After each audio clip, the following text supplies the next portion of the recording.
Hey everybody, it's Randy with Cummings and Company Realtors, and today I've got a special guest who's going to be coming on in a second, James Schroeder with Community Title Network, and I'm going to bring him in just a second. And today we're going to be talking about title and how that is done behind the scenes and hopefully seamlessly to get you what you're looking for. So let me get him in here.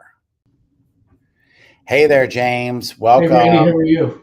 Good. Thank you so much for getting online with me. So I was just giving you a quick intro there, and you are with Community Title Network, and just a few like housekeeping things. So, Community Title Network, like what areas do you guys cover?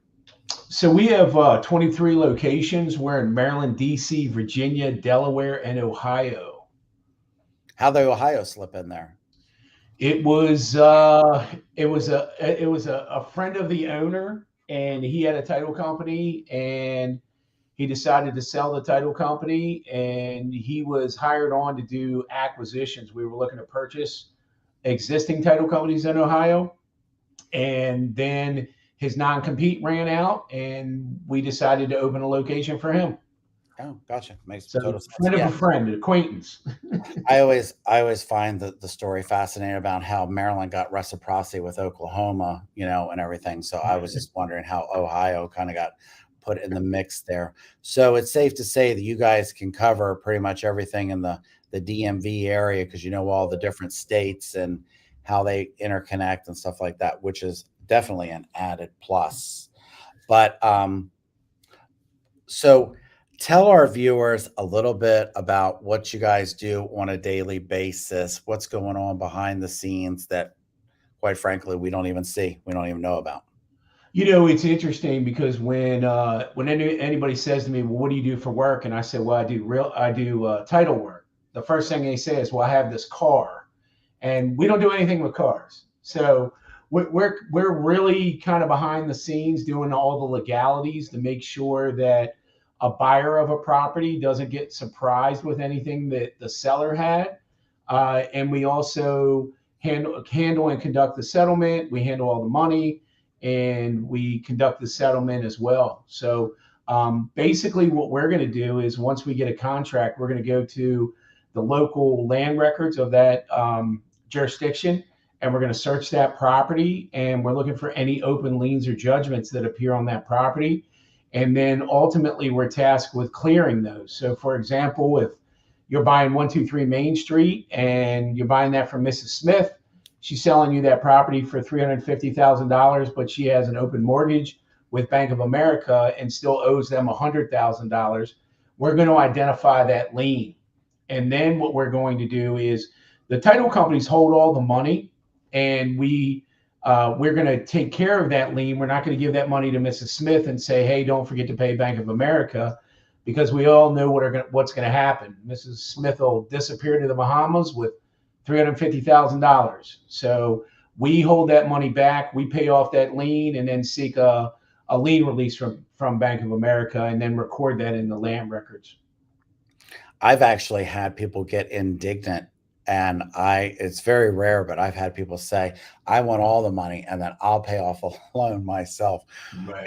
How do you handle that? I don't know if that's happened to you or not, but how would you handle that if someone asked you that? We just can't do it because what we're doing is we're writing also an insurance policy that protects a buyer from any of that. So what we do is we would basically say, look, to conduct this settlement, or really any title company, it's not just us independently, but we would say, look, to conduct this settlement, we need to make sure that all liens and judgments that appear on the property that are yours are satisfied, so we can give to the buyer what in the industry is called marketable title, and ultimately that means clean title. So they're going to purchase a property with no liens or judgments, no encumbrances, and then whatever they do from that standpoint is on them. But we can't have that carry over from the seller to them.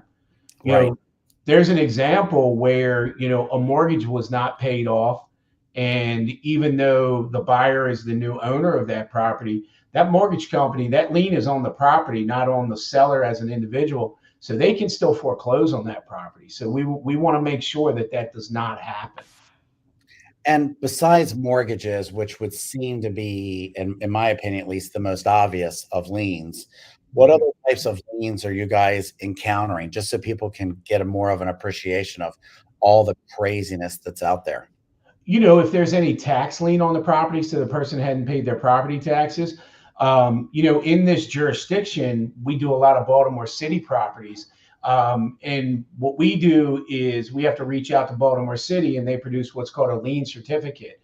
And that gives us all the inside intricacies of what happened. I just literally just got one about 5 minutes ago, and there was 4 violations on the property that had money attached to them. It was $8,000. The other thing that was on that property was past due water, past due taxes, which are all liens against the property. And then there was something else. I can't remember. And I'd be willing to guess, correct me if I'm wrong, but I'd be willing to guess that the seller's probably going to say, I had no idea those were on there. They say that every single time. They say, I don't have any idea what that is. So, there was, I just looked at it real quick. There was so Baltimore City on the row homes, the majority of them have an alleyway. When that alleyway is repaved, then any property that attaches to that alleyway is allocated a portion of that money that was used to repave that. So it's a separate bill that goes out. So this one actually had a alleyway repavement cost to it. So that's something that's really hard for us to find, because the Baltimore City is not very good at putting that information out for us. But they give it to us in that lien certificate. That's why it's imperative that we have a lien certificate when we close a loan or close a property in Baltimore City. Are you so that goes out as an assessment, I guess, and then if they don't pay it, it becomes a lien? Yep. Are you seeing that quite a bit? Because every once the alley repavement every once in a while. A lot of what we see and a lot of the buyers that are coming through us for Baltimore City properties are investors. So these are properties that were probably investment properties before, and when the tenant moves out, they stop paying the water, and these investors don't keep that up. So a lot of what we see is pretty heavy water bills, a couple $1,000, or we see past due taxes. So yeah, I always tell my investor clients, make sure that water bill is coming to you. And of course you can check it online as well, but you can't just jam your head in the ground and hope for the best. Those water bills can kill you. I saw one the other day. It was for like $7 million or something. Right. Obviously it was wrong. Sure. Because I ran the numbers on that. And I think based on average flow, I think it would have had to been running for 2.5 years straight for it to get to that much money. Yeah. An ocean would have had to flow through there. That's crazy. It is. So how far back do you guys look when you're reviewing things? So when we do a search on a purchase, we're going 60 years back. So ultimately what we're looking at is who the current owner is now, and then going 60 years back from when that owner purchased the property. If there's something that we find, we will go deeper. Again, I hate to focus on Baltimore City, but Baltimore City has what's called ground rent or leasehold properties. And those ground rents were established sometimes in the 1800s. And when you go back and look at the leases, they're handwritten leases in that, in that handwriting from on the colonial times. The yellowish paper, parchment paper, like the Constitution. It's very hard to read sometimes. So, so you guys are reviewing the title and everything. How much of this would you say that the buyer, how aware do you think the buyer is as to what's going on? Like how much do they really know what's going on behind the scenes? I don't think they understand any of it. Gotcha. So I guess would it be safe to say that like the less they know, the better? Normally, but there are things that pop up. In our industry, things come in waves. So you don't see something for years and then you see it 2 or 3 times. One of those things that was very interesting was and and there's a few builders that do this on a regular basis, but they retain what are called the mineral rights to the property. Mm, So basically, what that says is if they identify oil or gold or something like that, um, they can access that property to take those resources out. Um, and it happened like three times in a row. It was the craziest thing. I haven't seen it in 20 years, and then it happened three times within a month. But ultimately, we have to let the buyer know that look, this property has this. The documentation says they can access it, but they can't come on your land to access it. So they couldn't put a drilling rig right on, in their front yard, but they get access it from a remote point, but access it underground to get the minerals. So you have to let the buyer know that. So there are certain circumstances when we're going to let the buyer know. But like, for example, like a mortgage on a property from the seller, that's not something we would normally identify to the buyer and go, oh, they have a mortgage and we're going to pay it off. It's right. just part of the process and clearing the title and giving them the marketable title that we talked about. So I guess what I was getting at is the less they hear from you, probably the better everything is going, Yeah, right? the old adage, no news is good news. Gotcha. Okay, Yeah. good. I just want to make sure that that was correct and I was understanding that correct. So, what are some of the differences? I mean, I don't know how many real estate agents there are out there right now because I think they stopped publishing the number. Thankfully, it's been dropping. Um, but I know there's a lot of title companies out there. There's a lot of mortgage companies, appraisers, inspectors. I mean, everybody knows somebody. What's the difference between an average title company and say one that goes the extra mile? Like, what do you actually get when you take the extra steps to pick a good title company? I would, the first, it's funny because I get this question a lot more from consumers than real estate agents. Um, but a lot of times when a consumer calls me and they want a quote, they want to know what you're charging. And, that's kind of the first thing that they say. And I always tell everybody, look, we're not the lowest, we're not the highest, we're kind of right in the middle. But the value that you get. So it's price versus cost kind of thing. And then we go on to have a conversation, and I will say to them, look, if you're seeking other quotes, you're going to get it, and it's like, it's like reading a foreign language. So send the quotes to me, I'll lay them out in a spreadsheet, and then we can have a conversation about what the true price is. And oftentimes I'll see where that person will call me back and say, well, look, I called these other title companies and they're not responding to me. That's a very good first indication of the level of service that you're going to get.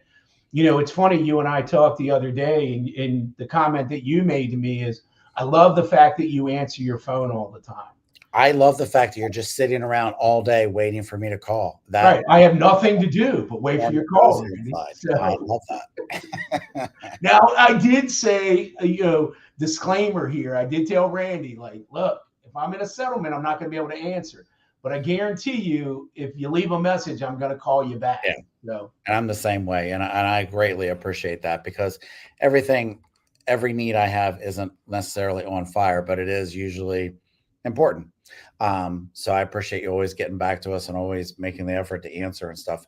So, what are some of the things that, like, I like to steal a phrase from the Duke women's basketball head coach, and she said to her teammates, "We do hard well," which of course is not proper English. I recognize that, but we all get what it means. I mean, anybody can do easy well, mhm. but doing hard well. So, what's some of the stuff? Because I mean, you recently did one for me where I went to, you were one of probably like 20 different title companies that I had approached because this was a really difficult thing. And I thought your approach on it was kind of unique in that you were asking me, like, why is this one so hard? Like, you were waiting for like the other shoe to drop. Like, what's going Yeah. on? Why is nobody touching this? And I was like, I don't know. That's why I'm on the phone with you because everybody else is telling me they can't do this. So, what are like, whether it be that example or another example, what's an example of something where you guys did something that probably nobody else was ready or capable of doing? Well, it's kind of like you said, Mhm. anybody can do vanilla. right? The easy ones are the easy ones, and we get those, and that's great. But being able to do the hard ones and having a team behind you with multiple years of experience. I mean, my group here, we talked about multiple locations, and it's not multiple locations from my location. I'm strictly Maryland. But if I have a Virginia issue, I'm going to reach out to our Virginia location. So, what we call it is local expertise. So you're going to know that area. A lot of my other locations, they don't want to come to Baltimore City because it's a difficult jurisdiction to do business in. So we handle those for them. But the one thing that comes to mind is, there's a lot of different ways that you can own property. Corporations can own a property and sell a property, but in that you have to be able to do your due diligence and find out, okay, who in the corporation can sign on behalf of the corporation to be able to sell property or buy property. And we had one a few weeks ago where, it was a corporation that owned a property, and we're saying, look, we need to see a copy of the bylaws. The bylaws are going to line out who has the authority to sign. And they kept saying, well, we don't really have them. And we said, well, look, we see that this person is the original director of the corporation. We need to talk to them. And oh, well, he's passed away. Well, that makes us want to see the bylaws even more because we want to see who the successor directors are. Yeah, And who it owns was, the company? Yeah, that's crazy. the company was basically owned by an individual guy. He was married, and then he had a stepson. The stepson was the one who signed the contract. The stepson did what's called a resolution, and that's a corporate document that says X, Y, or Z can happen. The son gave himself power to sign and then signed on behalf of the corporation. We're like, you can't even sign for the corporation unless you show us something that says you can sign for it. Finally, after a couple of weeks of going, look, you got to do this or it can't go, they did produce the bylaws, and the wife was the successor director. So the wife could actually sign. Whereas the stepson kept saying, well, we've sold multiple properties and nobody's asked for this. And our comment to him was, look, I don't know what they asked for or what they didn't ask for, but we're going to do it right. And we're going to do it right one time. We're not going to mess around with this. So they ultimately produced the correct documents, and we got the wife to sign, and everything was fine. But if he were to sign for that, that could down the road bring up multiple problems. Because now all of a sudden you have an actual son of the husband go, well, I was the heir to any of this, and they stole from me. So Yeah. that's the things we run into from a title standpoint. I live that dream personally because my investors were buying from a wholesaler, and wholesaling, that's a whole different discussion. I could go all day on that, but that's what was happening. And the wholesaler said, we prefer to use our title company, which of course, when I was just getting into this, I'm like, yeah, there's not that much danger in that, blah, blah, blah. We'll do that.